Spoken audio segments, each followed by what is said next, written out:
Hi friends, I am Ajit. In today's video we will learn Jacobean era. So let's start to discuss this topic. Jacobean drama. Jacobean drama को अगर simple way में describe करें तो ये लिखा गया था और परफॉर्म किया गया था एलिजाबेथन एज के सक्सेस होने के बाद और जेम्स फर्स्ट से पहले। मतलब एलिजाबेथ का जो शासनकाल है वो ख़त्म हो गया था, उसके तुरंत बाद जेम्स फर्स्ट आए और यहीं से जैकोबियन एरा जो है ना वो स्टार्ट हुआ। लेकिन यहाँ पर एक माइनर सा डिफरेंस है। जैकोबियन एरा जो है ना इसमें कुछ चेंजेस देखने को मिले और एलिजाबेथ जैसे हमें पता है वो सिंपल ड्रामा था, ठीक है। और उसी प्रकार जैकोबियन ड्रामा जो है इसमें कुछ चेंजेस आए और उसी चेंजेस को आज हम देखेंगे। पहला चेंजेस ये था, जैकोबियन ड्रामा का अपना ही एक पर्टिकुलर कैरेक्टरिस्टिक था। एलिजाबेथन एज के एंडिंग में कॉमिक ड्रामा जो है ना, कॉमेडी जो चल रही थी, कॉमेडी थिएटर्स वो चल रहा था एलिजाबेथन थिएटर में।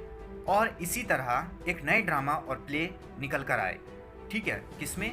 जैकोबियन एरा में। क्या निकल कर आया? हार्श सटायर निकल के आया, यानी हार्श सटायर प्ले जो है ना ये निकल कर आया। इस प्ले को जो लीड करते थे वो कौन करते थे? Ben Jonson. इन्हीं के देख रेख में, इन्हीं के नेतृत्व में ये जो प्ले था हार्श सटायर वो लिखा गया और प्ले किया गया। इस ड्रामा को एलिजाबेथन ट्रेजिक ड्रामा में से ही कुछ ड्रामा जो है ना वो निकले और इसी ड्रामा से यानी एलिजाबेथन ट्रेजिक ड्रामा से ही कुछ ड्रामा निकले। और इसे जो लिखा गया इसके अंदर जो थीम्स होते थे, जो स्टोरीज होती थी वो होती थी moral corruption and violent stories of revenge के नाम से ड्रामा लिखे गए यहाँ पर और ये देखने को मिले। ये था जैकोबियन एरा और जैकोबियन एज में जो है ना इसे पब्लिश किया गया था, यानी जेम्स फर्स्ट के शासनकाल में। और इसी तरह क्या हुआ, जो एलिजाबेथन एज था ना उसके एंड में और जेम्स फर्स्ट के स्टार्टिंग में जैकोबियन एरा जिसे हम कहते हैं, इसमें कुछ प्लेराइट्स और ड्रामेटिस्ट निकल कर आए। जैसे शेक्सपियर जो है ना यही मेन ड्रामेटिस्ट थे। सही मायने में ऐसा अगर देखा जाए तो शेक्सपियर ने ही ड्रामा और थिएटर को ना नाम दिया था। यानी जो शेक्सपियर से पहले ड्रामा और थिएटर को क्या कहा जाता था? गेम हाउस और प्ले हाउस के नाम से जानते थे। नॉर्मल सी चीज़ थी उस समय, यानी उतना पॉपुलर नहीं था। लेकिन जैसे ही शेक्सपियर आए, फिर शेक्सपियर के मार्केट में उतरने से जो ड्रामा जो है वो क्या हो गया? फुल्ली नोट वर्दी बन गया, मनी वर्दी बन गया, पैसा कमाने का सोर्स बन गया, ठीक है। ऐसा माना जाता था जो भी ड्रामा को प्ले करेगा उसको पैसा मिलेगा।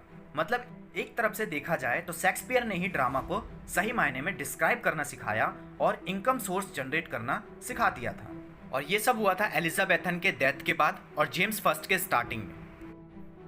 तो जेम्स फर्स्ट और शेक्सपियर के समय में जैकोबियन एरा में और भी कुछ फेमस जो है ना ड्रामेटिस्ट और प्ले राइट्स आए। जैसे जॉनसन देखने को मिले, Webster, Tourneur, Beaumont, Fletcher, Middleton, Rowley, Marston, Heywood and Ford and Dekker नाम के कुछ ड्रामेटिस्ट देखने को मिले। जेम्स फर्स्ट जो है इन्होंने क्या किया, होल इंग्लिश ड्रामा जो है ना उसके कल्चर को डेवलप कर दिया था। ऐसा माना जाता था इंग्लिश थिएटर जो है ना उसे एक पैसा कमाने की इंडस्ट्री बना दी गई थी। पूरा जो लंदन और इंग्लैंड जो है यहाँ पर ड्रामा क्या हो रहा था, बहुत ही ज़्यादा पॉपुलर हो रहा था, फल फूल रहा था।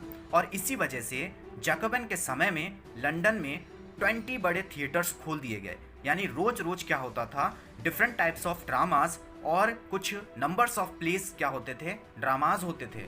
जेम्स फर्स्ट के आने से जब वो गद्दी पर बैठे ना, ठीक है, यानी उनका जब शासनकाल आया तो क्या हुआ, ड्रामा को बहुत ही ज़्यादा फेवरेट मानने लगे थे। लीजर एक्टिविटी कहा जाता था, यानी फेवरेट लीजर एक्टिविटी मान गए थे। एक तरफ से लंदन में क्या होता था, खाली समय पर ड्रामा देखा जाता था, इसे फेवरेट एक्टिविटी मान चुके थे, ठीक है। यानी जब भी खाली समय हो तो ड्रामा देखने जो ऑडियंस है वो चली जाती थी, इसे हम लीजर एक्टिविटी कह सकते हैं। अब आगे जैसे जैसे जो ड्रामा है ना वो ऑडियंस देख रहे थे, उसी तरह ह्यूमर्स भी जो है ना वो ड्रामा के प्रति बनने लगी थी। यानी कुछ नया देखने की लालसा बन रही थी, भूख बन रही थी, यानी कुछ नया खोज रहे थे। ऑडियंस की मांग थी कि जो ड्रामा है ना उसे ह्यूमन के सिचुएशन से रिलेटेड होना चाहिए। जैसे ह्यूमन रिलेटेड ट्रेजेडी और कॉमेडी जो है ना उसे दर्शाना चाहिए, जैसे ह्यूमन सिचुएशन पर हो, यही मांग रहे थे। इसे ही फॉलो किया गया और बाद में ऐड कर दिया गया और इस स्टेज में ड्रामा को इसी प्रकार से प्रेफर्ड किया गया। अब यहाँ देखो क्या हुआ, प्लेराइट्स रीड ऑडियंस चेंजिंग एप्टीट्यूड। मतलब क्या हुआ, जैसे प्लेराइट्स और ड्रामेटिस्ट जो थे उन्होंने क्या किया, ऑडियंस जो थे ना, जो लोग थे उनके माइंड को पढ़ना स्टार्ट कर लिया था, उन्हें समझ लिया था। कैसे कि ड्रामा नीड मोर रियलिस्टिक, यानी ड्रामा को और ज़्यादा रियलिस्टिक बनाना होगा सोसाइटी के प्रति। मतलब सोसाइटी के आसपास लेकर ड्रामा को जाना होगा, जहाँ ह्यूमन रहते हैं उसी के इर्द गिर्द ड्रामा को घुमा फिरा कर प्ले करना होगा, डिस्प्ले करना होगा कि ह्यूमन जो लाइफ है ना वो कैसी है, उनके आसपास जो हो रहे घटनाओं को डिस्प्ले किया गया।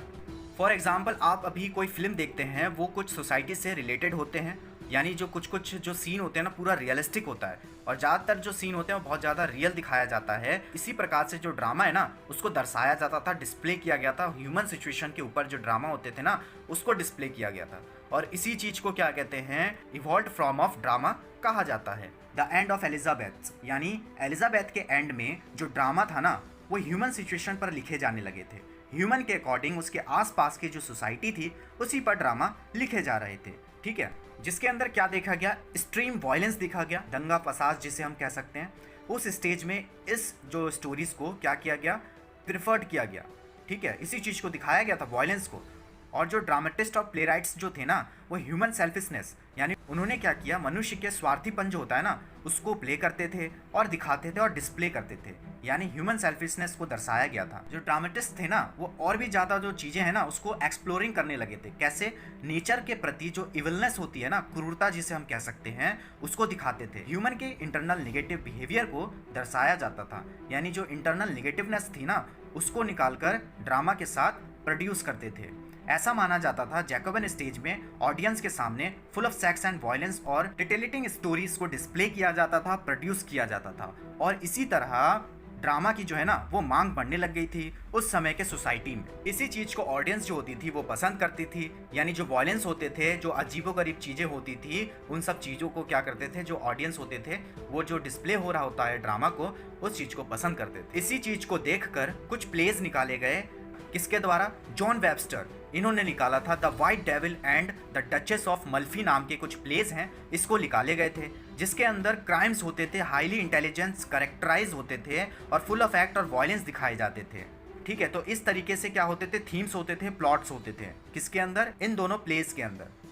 अ फाइनल फीचर और चेंजेस, मतलब लास्ट चेंज जो देखने को मिला जैकोबन एरा में, जैकोबन थिएटर में, वो हमें मिला द म्यूजिकल ड्रामा देखने को मिला, यानी फुल ऑफ मॉस्क्यूज देखने को मिला, मतलब ड्रामा में म्यूजिक देखने को मिला और एलोब्रेट स्टेट मिले म्यूजिक के, ठीक है। यानी यहाँ पर क्या हुआ, अब म्यूजिक को ऐड कर दिया गया था, किसमें, जैकोबन ड्रामा में। फॉर द फाइनेस्ट एग्जाम्पल है जैकोबन मॉस्क्यूज इन शेक्सपियर्स द टेम्पेस्ट, यानी द टेम्पेस्ट जो है ना शेक्सपियर ने लिखा था, जो जैकोबन मॉस्क्यूज का क्या था, ये अच्छा खासा उदाहरण था। तो ये था हमारा जैकोबन एरा। आगे हम जानेंगे कॉर्लिन एज।